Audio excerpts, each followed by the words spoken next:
Hey, what's going on everybody? Hope you guys are doing good today. I just wanted to give you guys a quick rundown on how I build my molds for my epoxy pours, whether it's for a big table or for just a small cutting board. So stick around if it's something that you're interested in, or if you've been wanting to try epoxy but you don't know where to start. All the information I've got is on YouTube and Instagram as well. Some great. All right, so the first thing that you're going to want to know is how big of the piece you're going to want to work. This one is going to be 24 by 8 inches. It's going to be a charcuterie board made out of maple and two different color epoxies, and the river's just going to run down the middle. I'm going to shape the inside of it a little bit, but you have to know your width and your length that you're working with. So that's where you want to start. When I'm making my molds, I like to have at least a minimum of a 2-inch wall. Obviously, it's going to depend on how thick a piece of wood you're using, but the maple I'm using is right about 1 inch, so 2 inches is perfect. So since I'm using 3/4 inch plywood to make the mold, you're going to need to add 3/4 of an inch because it's going to sit flush to the bottom. So cut your width at 2 3/4. Also, make sure that you're overlapping it on the corners. So just make sure if it's 24, you go 24 3/4, and that way it'll give you.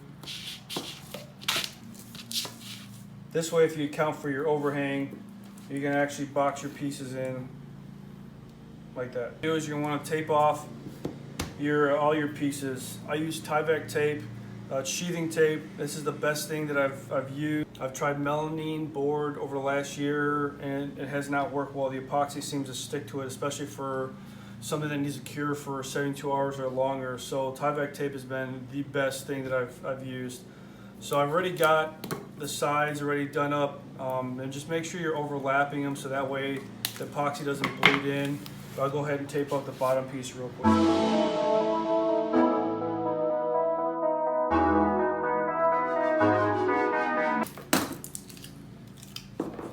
Once you have it all taped off, just make sure to smooth the surface down.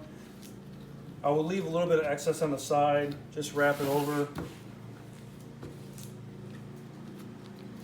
All right, now we got all our pieces together. Now what I like to do, it's pretty simple. It's easier for me, but on all my pieces, so that way when I screw it together, I know exactly where the screws need to go. I just go ahead and mark where the screws are going to go. I have a line, I don't have to measure anything out. It just makes it a lot easier and a lot easier. Now let's go ahead and put it together.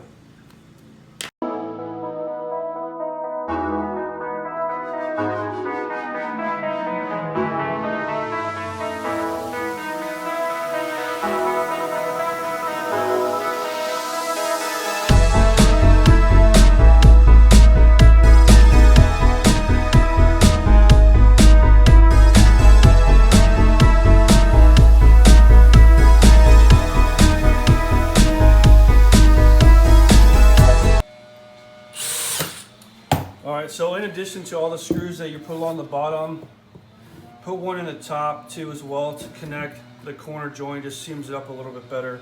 But there's your basic mold right there. There's a couple extra things that I do. I always mark the size of it because you know if you build these well, you can go back and use it. You might just have to rehab some of the tape and the silicone that I'm going to show you where I put in here as well. So I marked the actual size of the piece I'm working on, and then in the bottom I marked the pieces so that way when I screw it back together after I use it, it's easy for me to line up all the screw holes and it's not a pain.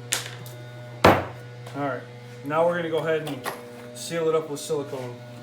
And for this one I'm just using basic clear silicone, all-purpose. Works really good for me, haven't had any issues. And all you're going to do is just put a small bead all the way around it and up into the corners as well. And then you're going to go back and wipe off the excess so that way it doesn't leave a big bead on it.